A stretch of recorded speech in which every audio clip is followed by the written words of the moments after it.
అందరికీ నమస్కారం అండి. శైలజ వినిపించే కథల ఛానల్కు స్వాగతం. ఈరోజు మనం బూర్ల నాగేశ్వరరావు గారు రచించిన అధర్మ సత్రం అనే కథను విందాం. ఈ కథ జనవరి 1978 చందమామలో ప్రచురింపబడింది. విమలాపురం జమీందారీ గ్రామం. జమీందారు ప్రజల రక్తం పీల్చే కర్కోటకుడు. ప్రజలకు అతనంటే అమితమైన ద్వేషం. కానీ దాన్ని పైకి చూపడానికి సాహసించేవాళ్ళు కారు. కుక్కతో గ్రామాల వెంట తిరుగుతున్న చిన్నడు విమలాపురం చేరుతూనే ఒక భవనం చూశాడు. దాని మీద ధర్మసత్రం అని రాసి ఉన్నది. చిన్నడు లోపలికి వెళ్ళేసరికి సత్రం నౌకరు కాళ్ళు కడుక్కునేందుకు నీళ్ళిచ్చి భోజనం చేస్తారా అని అడిగాడు. చేస్తాను అన్నాడు చిన్నడు. అయితే ముందుగా అయ్యగారిని కలవండి అంటూ సత్రం అధికారి ఉండే గది చూపాడు నౌకరు. అధికారి చిన్నడి పేరు రాసుకుని 5 రూపాయలు ఇయ్యి అన్నాడు. భోజనం ఖరీదు 5 రూపాయల? ధర్మసత్రం అని బయట రాసి ఉన్నదే అన్నాడు చిన్నడు. అధికారి నవ్వుతూ, అది భోజనం ఖరీదు కాదు. ఈ ఊళ్ళో త్వరలో ఒక శివాలయం కట్టించబోతున్నాం. అందుకోసం ఈ విధంగా డబ్బు వసూలు చేయమని సత్రం ధర్మకర్త గారైన జమీందారు ఆదేశం ఇచ్చారు అన్నాడు. చిన్నాడు భోజనం ఆలోచన వాయిదా వేసి ఊళ్ళోకి నడిచాడు. వీధి వెంట నడుస్తున్న చిన్నడికి ఒకచోట ఒక దృశ్యం కనబడింది.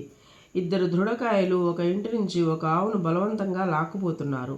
ఆవు గలవాడు ఏడ్చి తలబాదుకుంటూ ఆ 2 కాళ్ల మీద పడ్డాడు. ఆ 2 వాడిని పక్కకు నెట్టేసి ఆవును తోలుకుపోయారు. చిన్నడు ఆ మనిషిని చూసి జాలిపడి అతన్ని సమీపించి, ఎవరు వాళ్ళు? అప్పుల వాళ్ళ అని అడిగాడు. అదేమీ లేదు బాబు, బాకీ ఉంటే బాధపడకపోదును. ఇది జమీందారు గారి పచ్చి నిరంకుశత్వం. మొన్నటిదాకా ధర్మసత్రం కట్టిస్తానని ఊళ్ళో వాళ్ళ రక్తం పిండాడు. అది కాగానే శివాలయం కట్టిస్తానంటూ ప్రారంభించాడు. ఇప్పటికీ ఆయన వసూలు చేసిన డబ్బుతో ఎన్ని శివాలయాలైనా కట్టించవచ్చు అన్నాడు. చిన్నడికి జమీందారు మీద చాలా కోపం వచ్చింది.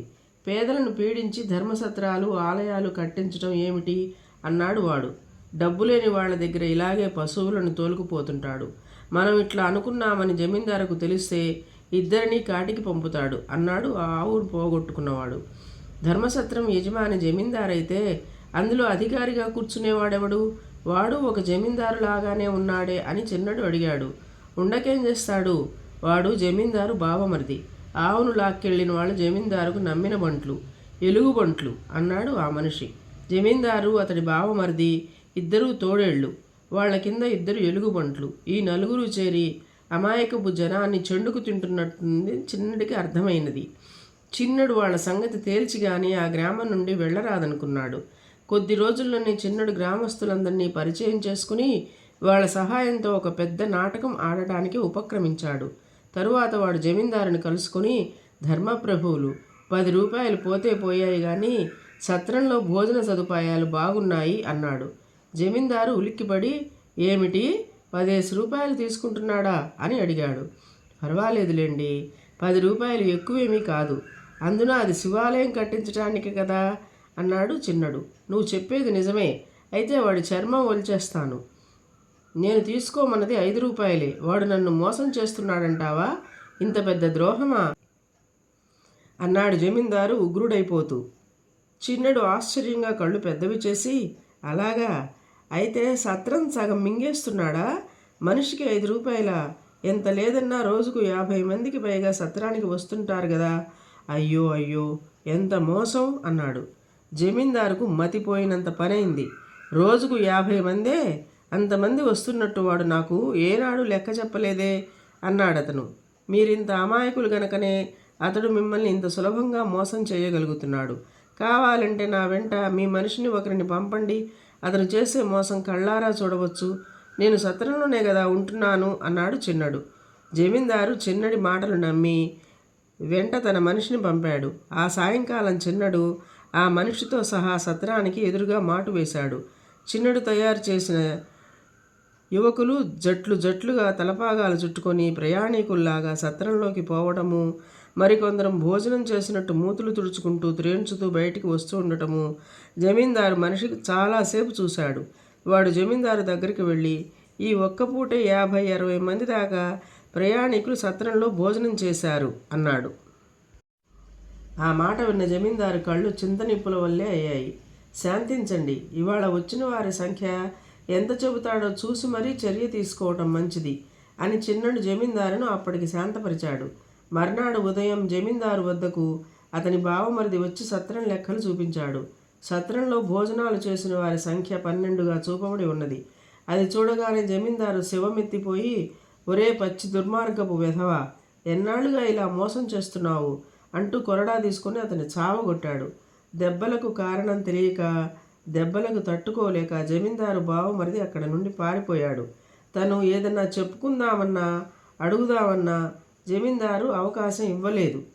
చిన్నడు సత్రం చేరి జమీందారు బావమరిదిని పరామర్శిస్తూ, ఏమన్న మనిషండి, మీరు తనంటి వారేనన్నది గుర్తించకుండా గొడ్డును బాదినట్టు బాధటమా? పైగా మీ పుణ్యానే కదా తాను ఇంతటి వాడయింది. మీరు ఇందుకు ప్రతీకారం చేయకపోతే నలుగురిలోనూ ఎలా తల ఎత్తుకు తిరుగుతారు అని ఎగదోశాడు. ప్రతీకారం ఎలా చేస్తే బాగుంటుంది అని జమీందారు బావమరిది చిన్నడిని సలహా అడిగాడు. జమీందారు గారికి ఆ ఇద్దరు ఎలుగుబంట్లు తప్ప ఒక్క పురుగు అండగా నిలవదు. మీ తరపున ప్రాణాలైనా బలిపెట్టగల యువకులను 25 మందిని తీసుకురాగలను అన్నాడు చిన్నడు. జమీందారు బావమరిదికి ధైర్యం వచ్చింది. అవును, ఊళ్ళో వాళ్ళు అంతా వాడి చావు కోసం ఎదురు చూస్తున్న వాళ్లే. ఇప్పుడే వాడి అంతు చూస్తాను అంటూ అతను కొరడా అందుకున్నాడు. శాంతించండి, తొందరపడితే వ్యవహారం చెడుతుంది. అత్తడే ఇక్కడికి వచ్చేలా చెయ్యాలి. మీరు ఒక పని చెయ్యండి, సత్రం మీద ధర్మకర్తగా జమీందారు పేరు చెరిపి మీ పేరు రాయించండి చాలు. మిగతా కథ అంతా నేను నడుపుతాను అన్నాడు చిన్నడు. జమీందారు బావమరిది చిన్నడు చెప్పినట్టే చేయించాడు. ఈ సంగతి క్షణాల మీద జమీందారుకు తెలిసింది. అతను కొరడా తీసుకుని తన బంట్లను ఇద్దరుని వెంట పెట్టుకుని సత్రానికి వచ్చాడు. ఎవడ్రా నీకింత ధైర్యం ఇచ్చాడు? ధర్మకర్తగా నీ పేరు రాయించుకుంటావా? ఎన్ని గుండెలు అన్నాడతను పళ్ళు కొరుకుతూ. ఎందుకలా గొడ్డులాగా రంకెలు వేస్తావు? ఇది నీ బాబుగాడిదా? సొమ్ము ప్రజలది, కట్టించి నిర్వహిస్తున్నది నేను. మధ్య నువ్వు ధర్మకర్త ఎలా అవుతావు అని బావమరిది అడిగాడు జమీందారు మీదకి వస్తూ. ఏంరా, ఏం కూసావు అంటూ జమీందారు తన బావమరిది మీదకి ఉరగబోయాడు. అందుకు సిద్ధంగా ఉన్న బావమరిది జమీందారు ముఖం మీద కొట్టాడు. వెంటనే జమీందారు బంట్లు కలుగజేసుకోపోయారు. అప్పటిదాకా ప్రేక్షకుల్లా చూస్తున్న చిన్నడి యువకులు బంట్లను పట్టుకుని చావచిత కొట్టారు. ఇలా జరుగుతుందని ఊహించని జమీందారు యువకులకేసి ఉరిమి చూశాడు. ఎందుకు అలా చూస్తావు? సత్రం పేరున శివాలయం పేరున వాళ్ళ రక్తం చాలా కాలంగా పీల్చారు. ఇంతదాకా సహించారు, ఇక సహించమని తెలియజేస్తున్నారు అంతే అన్నాడు బావమని జమీందారుతో. దానికి జమీందారు, ఛీ కుక్క, నువ్వేం తక్కువ తిన్నావు? సత్రంలో దిగే ప్రయాణికులను వర్తకులను దోచుకుని దొంగలు పడ్డారంటూ నువ్వు పుకార్లు వెయ్యలేదా? సత్రం కట్టించే స్థలంలో ఉండిన వారిని లేపడానికి వాళ్ళ ఇళ్లకు నిప్పు పెట్టించింది నువ్వు కాదా? ఇప్పుడు ఏమని ధర్మపన్నాలు చెబుతావు అని అడిగాడు. కిరాతకుడా, ఆ పనులన్నీ చేయించింది నువ్వు కాదా?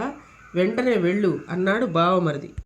ఈ విధంగా పాత ఘోరాలన్నీ బయటపడుతుంటే యువకులు సహనం కోల్పోయి రెచ్చిపోయారు. చిన్నడు వాళ్లను వారించి జమీందారుతోనూ అతని బావమరిదితోనూ ఇలా అన్నాడు. నిజానికి మీరిద్దరూ చీడపురుగులే. మీ నేరాలు మీ నోటనే బయట పెట్టుకున్నారు గనక ఈ గ్రామాన్ని వదిలిపోండి. ప్రజలు అమాయకులై కళ్ళు మూసుకున్నంత వరకే మీ ఆటలు. ఇప్పుడు వాళ్ళు కళ్ళు తెరిచారు, అందుచేత మీకు ప్రమాదం. జమీందారు అతని బావమరిది వాడికేసి బిత్తరపోయి, ఈ నాటకం అంతా నువ్వు ఆడించిందా అన్నట్టు చూశారు. వాళ్ళు ఆ గ్రామం వదిలేదాకా ఆగి చిన్నడు కూడా తన కుక్కతో సహా అక్కడి నుండి వెళ్ళిపోయాడు. ఇదండి కథ. ఈ కథ మీకు నచ్చినట్టయితే లైక్ చేయండి, షేర్ చేయండి, కామెంట్ చేయండి, సబ్స్క్రైబ్ చేసుకొని నన్ను ఎంకరేజ్ చేయండి. నమస్కారం అండి.